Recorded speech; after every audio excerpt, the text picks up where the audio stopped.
दोस्तों नमस्कार। Colonel Ajay CEO Ajay astro money group fast global astro finance digital channel से आपसे मुखातिब होता हूं। आज 14 मार्च सन 2026। दोस्तों आज के एपिसोड में हम चर्चा करेंगे बहुत महत्वपूर्ण जानकारी।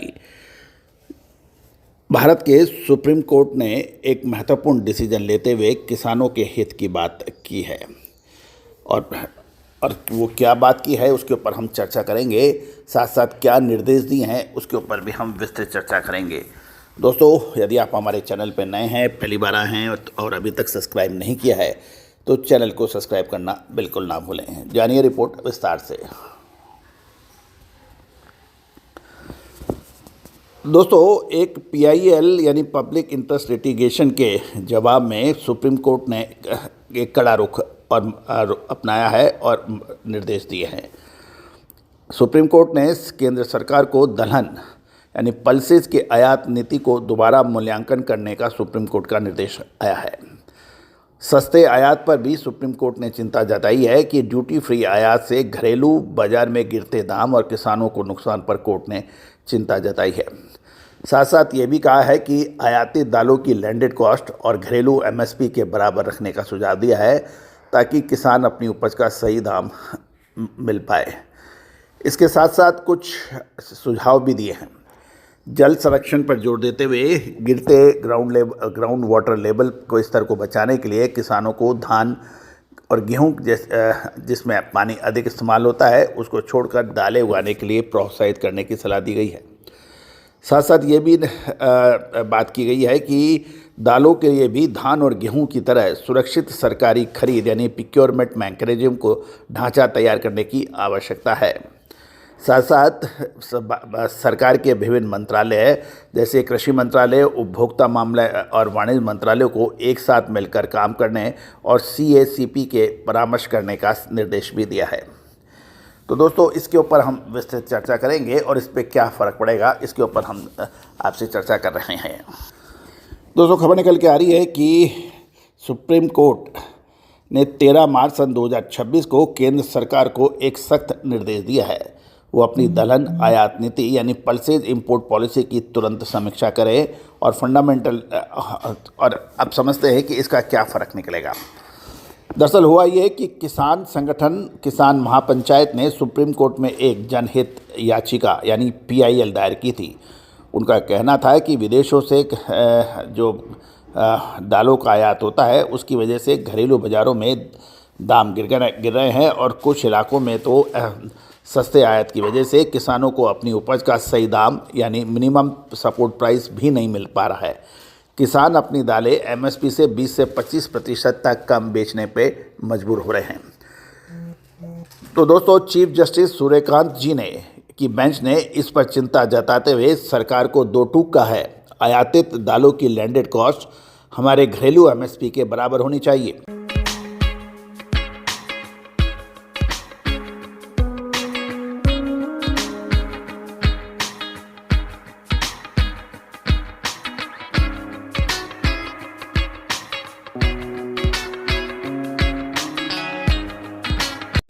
विदेशी दालें इतनी सस्ती नहीं आनी चाहिए कि हमारे किसान बर्बाद हो जाएं।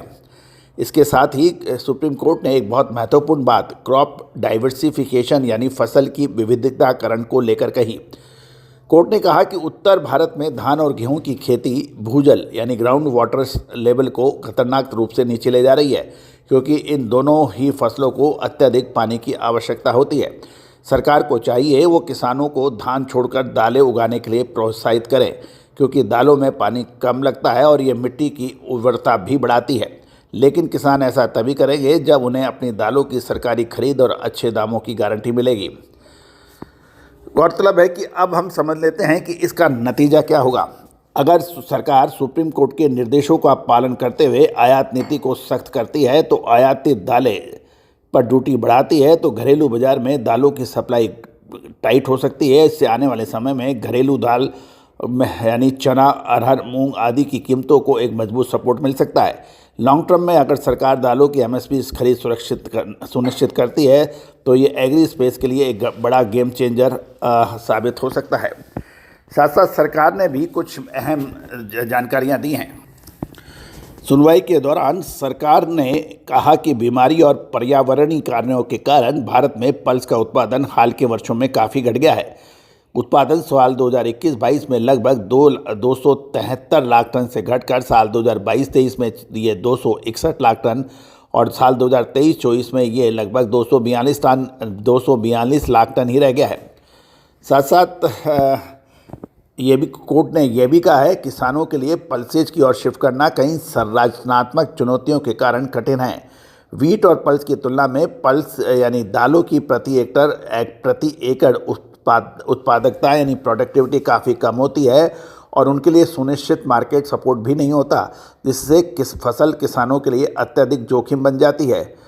साथ साथ ये भी ध्यान देने वाली बात यह है कि प्रिक्योरमेंट जो है, गवर्नमेंट के प्रिक्योरमेंट का जो ढांचा बना हुआ है वो ढांचा गेहूं और चावल जैसी एग्रो कमोडिटीज़ के लिए तो काफ़ी सशक्त है, लेकिन दालों के लिए इतना ये ढांचा इतना हर जगह ये उपलब्ध भी नहीं होता है।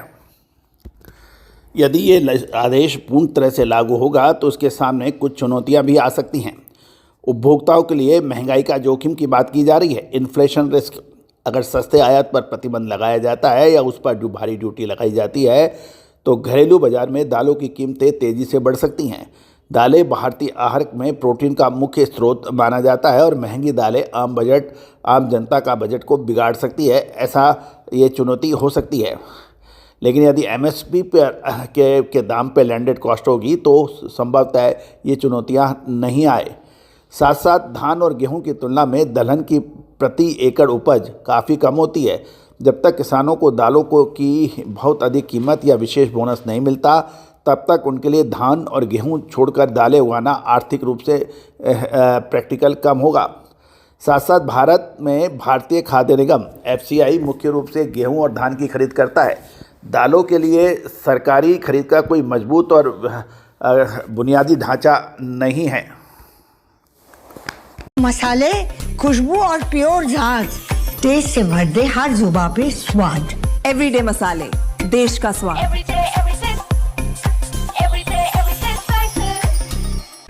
जब तक सरकार दालों की 100% खरीद की गारंटी नहीं देती, किसान फसल विविधीकरण अपनाने में हिचकिचाएंगे। और सबसे महत्वपूर्ण ये भी है, दालों की फसलें मौसम में होने वाले बदलाव और कीट यानी पेस्ट और डिजीज़ के प्रति काफ़ी संवेदनशील माने जाते हैं, जिससे फसल खराब होने की जोखिम अधिक रहता है। तो दोस्तों, परेशानियां बहुत हैं, जोखिम बहुत हैं, चैलेंजेस बहुत हैं, इसमें कोई दो राय नहीं है। लेकिन और साथ साथ दालों के भाव नियंत्रित रहे, आम जनता को इसका फ़ायदा मिले, ये भी निश्चित है। लेकिन इस आम जनता में किसान भी शामिल हैं। किसान यदि अब फसल से विमुख हो जाएंगे तो निश्चित माने इसका असर अल्प अवधि में क्या ये हो या दीर्घ अवधि में दोनों तरफ से ही परेशानियों का सबब बन जाएगा। ये सरकार को सुनिश्चित करना चाहिए कि उपभोक्ता भी परेशान ना हो और किसानों को भी उनकी उपज का सही दाम मिले। ये दोनों को तस्वीरों को ध्यान में रखकर सरकार को सुनिश्चित योजना बनाने में पहल करनी चाहिए। किसानों को यदि फसल उनकी ख़राब होती है या उनको दाम नहीं मिल पा रहे हैं तो एमएसपी पर माल पूरा खरीदना आवश्यक हो जाए। ये कोई कड़े नियम बनाने चाहिए और साथ साथ कितने समय पर एमएसपी पर प्रिक्योरमेंट हो, इसको भी सुनिश्चित करने के लिए कदम उठाने होंगे और यदि वो पालन नहीं होते हैं तो उस पर दंडात्मक कार्रवाई की भी व्यवस्था होनी चाहिए। तो दोस्तों, आपका क्या कहना है कि किसानों को एमएसपी से नीचे के भाव पे माल नहीं बेचना चाहिए या एमएसपी को खरीद में सुनिश्चित करने के लिए कुछ ठोस कदम उठाने चाहिए? और यदि वो एमएसपी पर यदि प्रिक्योरमेंट नहीं होता है, खरीद नहीं होती है, तो सरकारी अधिकारी या संबद्ध विभाग के ऊपर दंडात्मक कार्रवाई होनी चाहिए। क्या ऐसे प्रावधान होने से किसानों को फ़ायदा होगा, उपभोक्ता को फ़ायदा होगा? आप अपनी राय कमेंट बॉक्स में दीजिए। All the very best, good luck, happy trading. शुद्धता ऐसी जो हर घर की पसंद बने। सुधा महेश ठक्कर, हल्दी के विश्वसनीय निर्यातक। आज ही संपर्क करें।